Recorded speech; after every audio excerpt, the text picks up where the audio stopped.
بسم الله الرحمن الرحيم. الحمد لله رب العالمين، والصلاة والسلام على خاتم الأنبياء والمرسلين وعلى آله وصحبه أجمعين. أما بعد، فأعوذ بالله من الشيطان الرجيم. بسم الله الرحمن الرحيم. وَلَقَدْ آتَيْنَا لُقْمَانَ الْحِكْمَةَ أَنِ اشْكُرْ لِلَّهِ. صدق اللہ العظیم. اللہ تعالیٰ نے انسانوں کو زندگی گزارنے کے لیے اور کامیاب زندگی گزارنے کے لیے رہنما اصول عطا فرمائے ہیں، اور وہ اصول قرآن اور سنت کی روشنی میں امت کو اللہ رب العزت نے عطا فرما رکھے ہیں. اور نبی کریم صلی اللہ علیہ وآلہ وسلم نے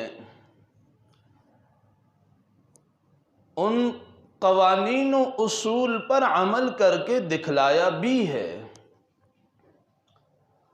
یہ کوئی فرضی بات نہیں ہے، بلکہ یہ وہ بات ہے جس کا پریکٹیکل دنیا دیکھ چکی ہے.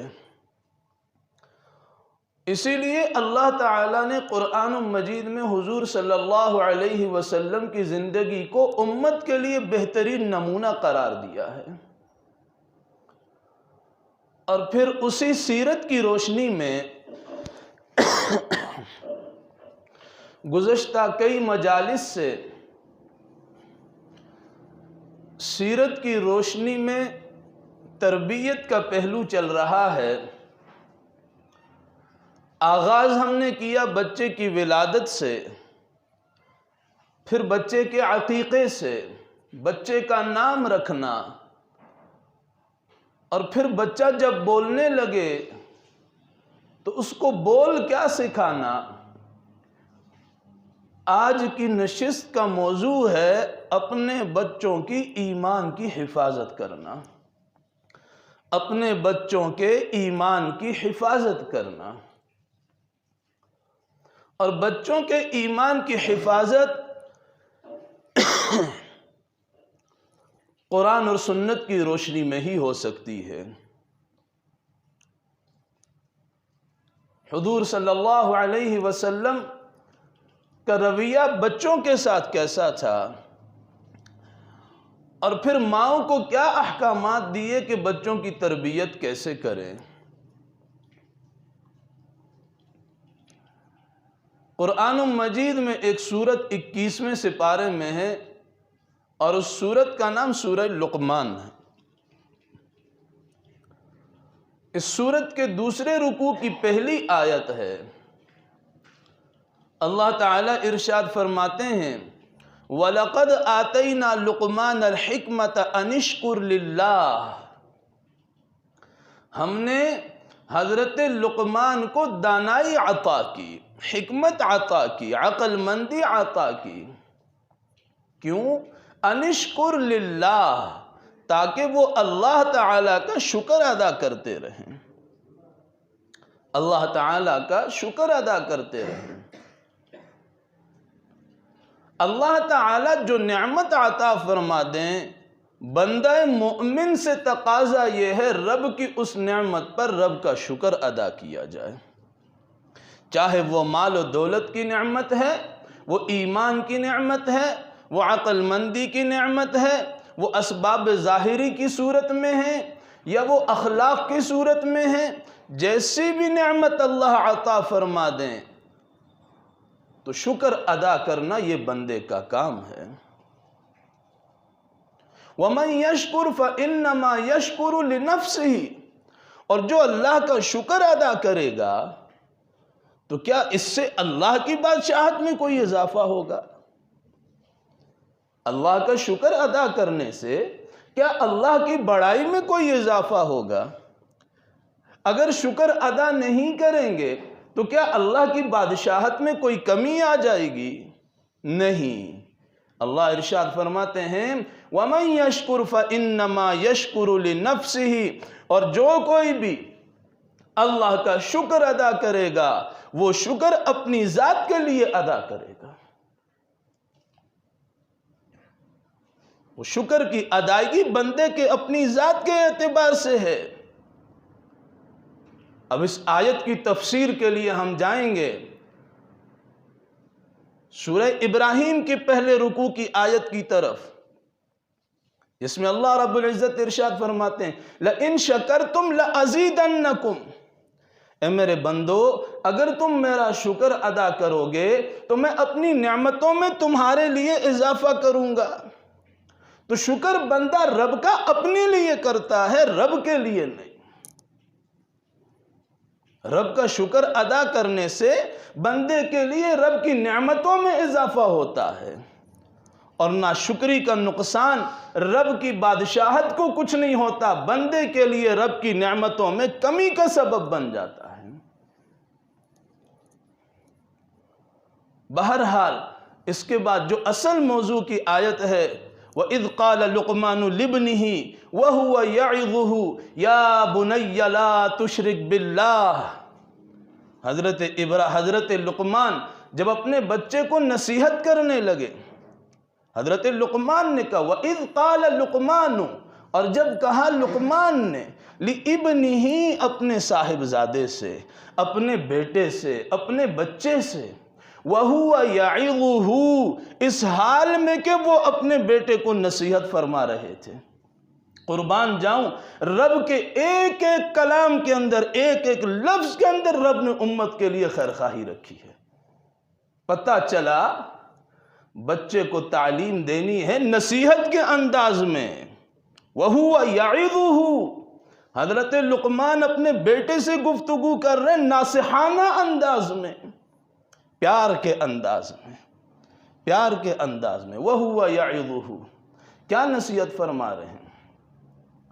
یا بنی لا تشرک باللہ، اے میرے بچے، اے میرے بیٹے، لا تشرک باللہ، اللہ کی ذات کے ساتھ کسی کو شریک نہ کرنا، اللہ کی ذات کے ساتھ کسی کو شریک نہ کرنا، اللہ کی صفات میں، اللہ کے کاموں میں کسی کو شریک مت کرنا۔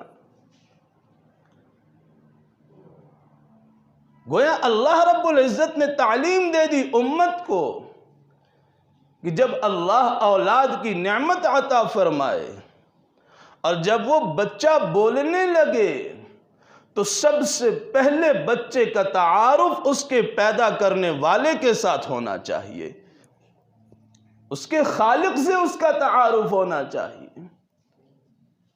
ہاں اماں ابا بچہ کہتا ہے یہ تو ضرورت کی چیزیں ہیں، یہ سکھلا دینے سے کوئی اتنا بڑا حرج نہیں ہے، لیکن عصر حاضر میں، آج کے جدید زمانے میں، آج کے دور میں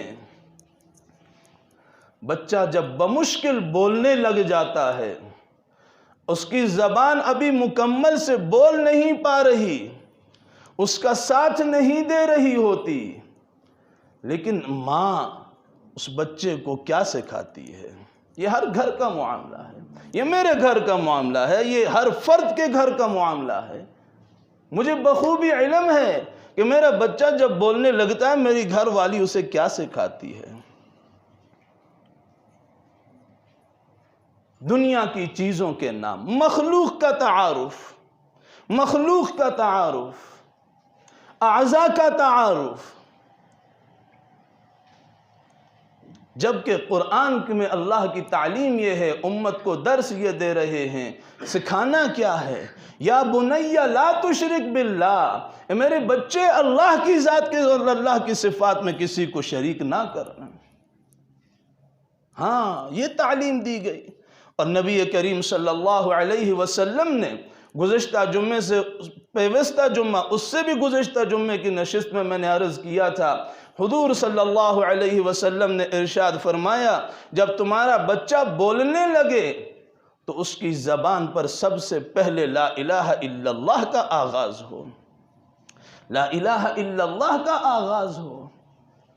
سیرت نبوی کی روشنی میں ہمیں حضور صلی اللہ علیہ وسلم کی زندگی کو بہترین نمونہ قرار دیا گیا ہے، اور نمونہ کے لیے آپ علیہ الصلوۃ والسلام کی زندگی میں جب ہم جاتے ہیں تو آپ کی تعلیم بھی یہی ہے کہ بچے کو سب سے پہلے اللہ کا تعارف کروایا جائے، اللہ کا خوف اس کے دل کے اندر بٹھایا جائے، مخلوق کا نہیں، مخلوق کا نہیں۔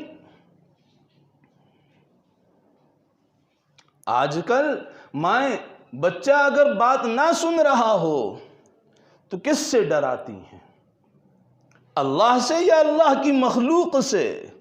رب کی مخلوق سے، رب کی مخلوق کو ڈرایا جا رہا ہے، بچے کو ڈرایا جا رہا ہے۔ اگر تم نے فیڈر نہ لیا، دودھ نہ پیا تو کتا تمہارے پر حملہ کر دے گا، بھالو تمہارے اوپر حملہ کر دے گا۔ اگر تم نے دودھ نہ پیا میں تمہیں ڈارک روم میں، اندھیرے والے کمرے میں بند کر دوں گی۔ اور کیا ہوتا ہے پھر؟ وہی ماں اپنے بچے کو بچپن ہی سے نفسیات کا، سائیکی کا مریض بنا رہی ہوتی ہے۔ ایسے واقعات موجود ہیں۔ اور پھر آج کے جدید زمانے میں ایک اور بہت بڑا مسئلہ یہ بھی ہے، جب بچہ گھر میں نماز نہ پڑھ رہا ہو، باپ کہتا رہے نماز پڑھو لیکن بیٹا نہیں پڑھ رہا، بیٹی نہیں پڑھ رہی، تو کیا کہا جاتا ہے؟ تو بے دین ہو گیا ہے، تو بے دین ہو گیا ہے، تو ملحد ہو گیا ہے۔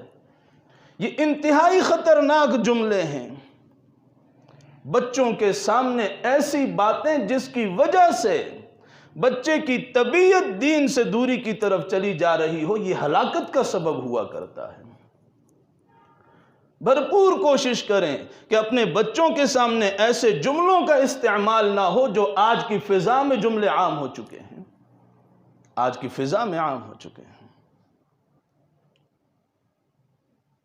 مرض یہ کر رہا تھا، جب بچہ بولنے کے قابل ہو جائے، اس کے تکلم کا وقت شروع ہو جائے، اس کی زبان سے الفاظ کی ادائیگی کا وقت شروع ہو جائے، تو سکھانا کیا ہے؟ رب کا تعارف کرانا ہے، رب کا تعارف کرانا ہے۔ اللہ ایک ہے، اسی نے پیدا کیا ہے، خوراک وہی دیتا ہے۔ یہ آپ دودھ پیتے ہیں، یہ اللہ دیتے ہیں، یہ پھل کھاتے ہیں، یہ اللہ دیتے ہیں، یہ دیگر اسباب اور ذرائع آپ کے لیے آتے ہیں، یہ اللہ دیتے ہیں۔ یہ تعارف ہے رب کا۔ اگر آپ کوئی شرارت کریں گے، میری بات نہیں مانیں گے، تو اللہ میاں آپ سے ناراض ہو جائیں گے۔ یہ رب کا خوف بچے کے دل کے اندر پیدا کرنا۔ ہمارے استاد محترم حضرت مولانا ڈاکٹر یوسف خان صاحب، جو ہمارے شیخ الحدیث بھی ہیں، جن سے ہم نے ترمذی شریف پڑھی، وہ فرماتے ہیں لاہور کے ایک بہت بڑے ڈاکٹر، جو سائیکی کے بہت بڑے ڈاکٹر تھے، ان کے پاس ایک بچی کا کیس لایا گیا، ایک بچی کا کیس لایا گیا۔ تو والد نے استاد محترم سے کہا کہ یہ چیز پہلے بھی میں محسوس کرتا رہتا تھا، لیکن جب سے میں نے بچی کی شادی کی اس کے بعد یہ بہت زیادہ یہ معاملہ شروع ہو چکا ہے۔ معاملہ کیا ہے؟ فرمایا یہ کچن کے اندر پاؤں نہیں رکھتی، آگ کو دیکھتی اس کے جسم کے اوپر کپ کپی طاری ہو جاتی ہے، اس کے جسم کے اوپر وحشت طاری ہو جاتی ہے۔ ڈاکٹر صاحب فرماتے ہیں، ہمارے استاد محترم کے یہ الفاظ ہیں، انہوں نے ان سے پوچھا مسئلہ کیا ہے؟ کوئی بات جب سامنے نہ آئی، بالآخر بیٹی اور والد کو دونوں کو کلینک سے باہر بٹھایا، ماں سے پوچھا ڈاکٹر نے کہ بتاؤ بھائی آخر ایسا ہوا کیا ہے؟ کیا کمرے میں آگ لگی تھی؟ کیا کبھی اس نے کپڑوں کو جلتے ہوئے دیکھا؟ مکان کو آگ لگتے ہوئے دیکھا؟ کیا ہوا؟ تو اس خاتون نے بتایا کہ بچپن میں جب یہ چھوٹی ہوا کرتی تھی، میں اپنے پرس میں اپنے پاس ماچس کی ڈبیا رکھا کرتی تھی، اور جب بھی یہ کوئی بری حرکت کرتی، میں ماچس کی تیلی جلا کے اس کے قریب کر دیتی، اس کی تپش سے پہنچتی، اور اسے ڈر لگتا کہ یہ تو جلائے گی، اس وجہ سے وہ اپنی بری عادت چھوڑ دیتی تھی۔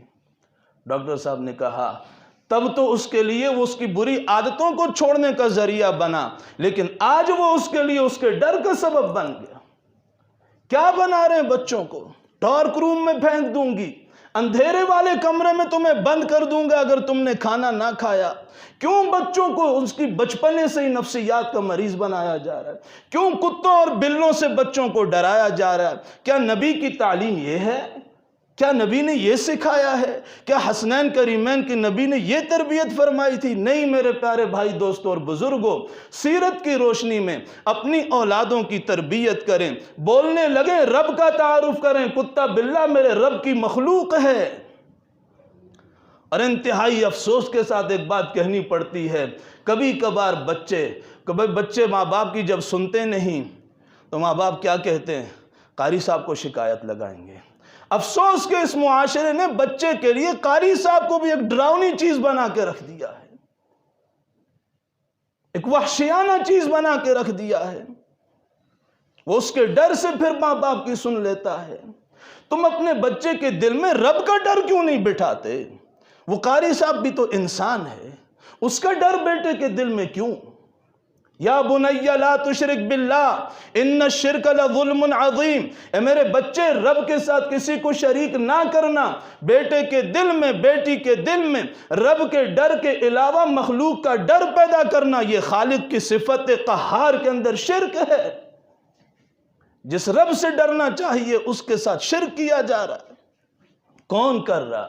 ماں کر رہی ہے۔ کون کر رہا ہے؟ باپ کر رہا ہے۔ پھر وہ سائیکی کے مریض بن جاتے ہیں، ان کے دماغوں کے اندر وہ چیز بیٹھ جاتی ہے۔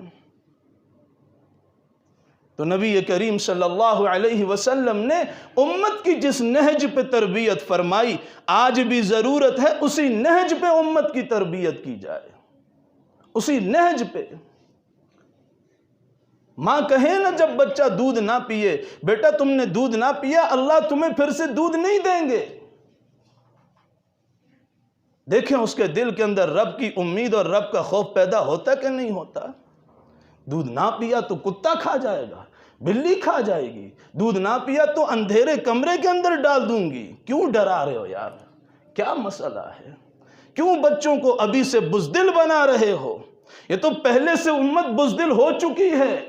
وہ سلطان صلاح الدین ایوبی کا بڑا مشہور جملہ ہے، اگر امت مسلمہ کو بزدل بنانا ہے تو بے حیائی ان میں عام کر دو۔ امت تو پہلے سے بزدل ہو چکی ہے، لیکن ماں باپ اپنی نسل نو کو، اپنی گود کے پھولوں کو، اپنے مستقبل کے سہاروں کو دودھ پینے کی عمر سے ہی اس کو بزدل بنا رہے۔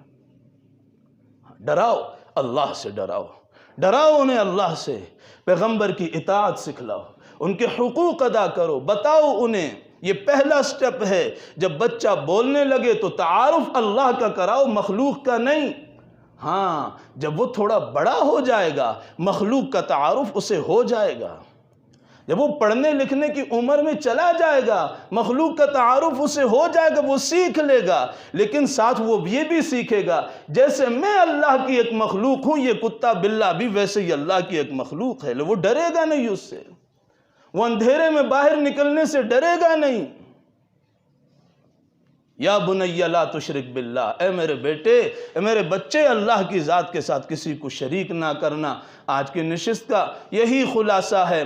چھوٹے بچے جب بولنے لگ جائیں تو ان کی زبانوں پر اللہ کے نغمے جاری ہوں، ان کی زبانوں پر رب کی کبریائی کے ترانے ہوں، ان کی زبانوں پر رب کے نغمے ہوں۔ یہ مخلوقات کے ڈرانے، یہ مخلوقات کے ڈراوے، یہ مخلوق سے ڈرانا بچے کو بچپن سے ہی بزدل بنایا جاتا ہے۔ اللہ تعالی ہم سب کو سیرت کی روشنی میں اپنے بچوں کی تربیت کی توفیق عطا فرمائے۔ وآخر دعوانا ان الحمد للہ رب العالمین۔